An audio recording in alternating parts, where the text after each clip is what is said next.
Hello. Ẹ̀yin èèyàn mi, ó ga o. Atúnkà fílẹ̀ tó yín létí díẹ̀ sí. Wọ́n bá ní nígbà kan rí o. Ẹ̀kọ́ tá a gbọ́ o, a gbọ́ ní íńtánẹ́ẹ̀tì. Àwọn tó ti gbọ́, wọ́n ti gbé tìwọ́ tèmi ṣẹ̀ gbọ́ tèmi, wọ́n tún repeat ẹ̀. Wọ́n fọ̀rọ̀ jomi torí ọ̀rọ̀. Wọ́n nígbà yẹn ni Tóbi àti Ashley tí wọ́n ti lọ sọ́fíìsì kábíyèsí nígbà yẹn tó fi ní wọ́n fẹ́ lọ ṣe investigation ẹni tó máa jẹ́ wíìlì kábíyèsí tẹ́ tó fẹ́ jẹ́ next king àbí not next king. Ọ̀nà débẹ̀ wọ́n ṣàṣe pé torí ìjà yẹn pé wọ́n jàjà yẹn kì í ṣe kékeré. Ashley ní ọmọ òun ló máa jẹ́ torí ọmọ òun ní double crown. Èyí Tóbi lọ́ba lòun kọ́kọ́ bí ọkùnrin, ọmọ tòun ló máa jẹ́. Tó bá jẹ́ pé àwọn òpè tó mọ nǹkan tó ń ṣe kọ́mọ DNA pé kán lọ ṣe kọ́mọ wọn lè jẹ́ original. Wọ́n ń wá nǹkan tó sọnù káàkiri. Ashley lọ ṣe DNA kò ṣe, lọ ṣe tradition DNA kò ṣe. Olórí Tóbi náà the same thing. Tó bá jẹ́ púpọ̀ nù bẹ̀tùjọ́ yẹn wọ́n náà fẹ́ jà para wọn. Wọ́n fẹ́ lura wọn pàtó lọ sí company kábíyèsí company. Wọ́n wá bí wọ́n ṣe fẹ́ tó ìwé kọ́mọ wọn lè jẹ́ next of kin àti gbogbo ẹ̀. Wọ́n mọ̀ pé pò nù bẹ́ẹ̀ kọ́ta gbọ́. Now ọ̀rọ̀ wá jomi tó rọrọ̀ lórí Ashley again. Ṣé mo pé Ashley yẹn wọ́n lé olóhùn ọ̀nà. Àmọ́ ó dìgbà tọ́wọ́ ẹ̀ bá ti tẹ nǹkan tó fẹ́ àti tí ò fẹ́ torí gbogbo méjì wọ́n jọ ń ṣe ìsídà kó gba èrè àbí kó gba ẹ̀bi. Nǹkan méjì yẹn á rí kan gbà nù méjèèjì pẹ̀lú bó ṣe wà desperate yẹn láti sọ wípé òun ò ní gbọ́ òun ò ní gbà. Tó bá gbà lẹ́rọ̀ á dẹ̀ gbà lélẹ̀. Wọ́n ló wá lọ sọ́fíìsì lọ́ọ̀yà kábíyèsí.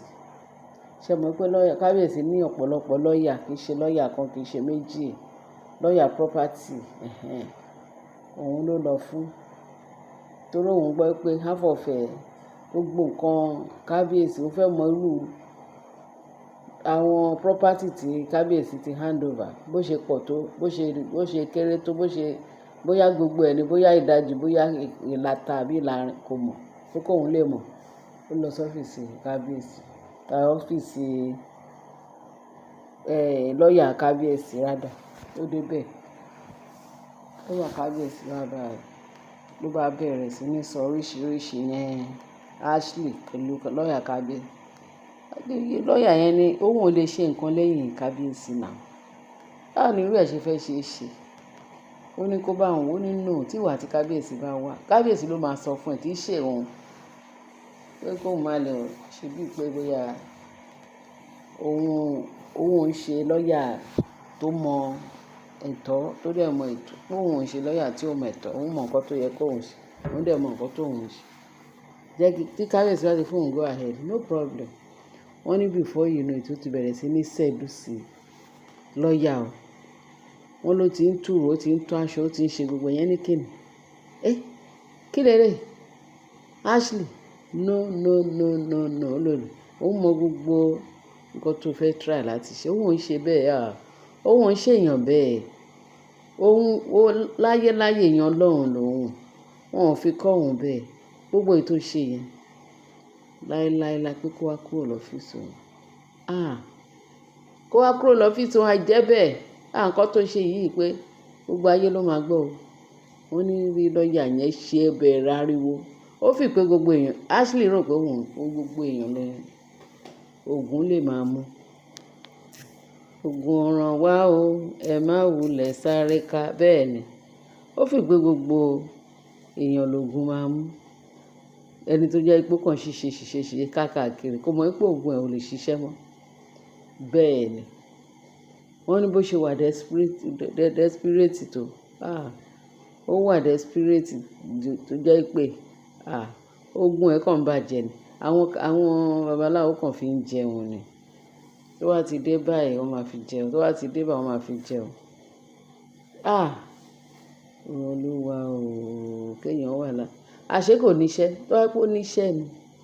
Mi ò rò pé ó níṣẹ́ láti ìgbà tó ti dé.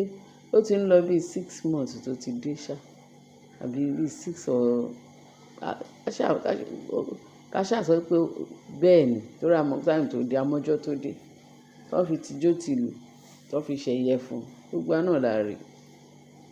Àṣé ọmọ ọlọ́mọ ló lọ gbé wa, bó ṣe sọ ọ́. Allegedly ni o. Wọ́n ṣe sọ pé ó lọ gbé ọmọ lọ, ó lọ gbóyún láti ìta. Ó mà ṣe o. Ẹ mọ̀ pé lákọ̀ọ́kọ́ ta sọ pé wọ́n ti ní kó ó bímọ sí UK, kó dẹ̀ wà kán wá ṣe ayẹyẹ fún gbọ́mọ yẹn wá. Orí gbogbo ìgbà yẹn wọ́n sọ pé kábíyèsí òkè fojú rí. Tó bá ti lóyún, ó lọ bímọ yẹn sí ìta. Onítọ̀hún ò lè wọ inú ààfin àti tó bá bímọ. Tó bá bímọ yẹn, á wá ṣẹ̀ wá gbọ́mọ wá. Nǹkan tí a gbọ́ nìyí tó ń sọ pé ó máa ń ṣẹlẹ̀ ní ààfin Ọ̀jájá ńgbà yẹn ni. Bẹ̀tí ńsìn, ó dàbí pé orin ti yàtọ̀, ìlú rẹ̀ ti ń change. Ṣó yé wa báyìí? Now, wọ́n bá ní bí lọ́ọ̀yà yẹn ṣe wá ní yá àfírà ìta.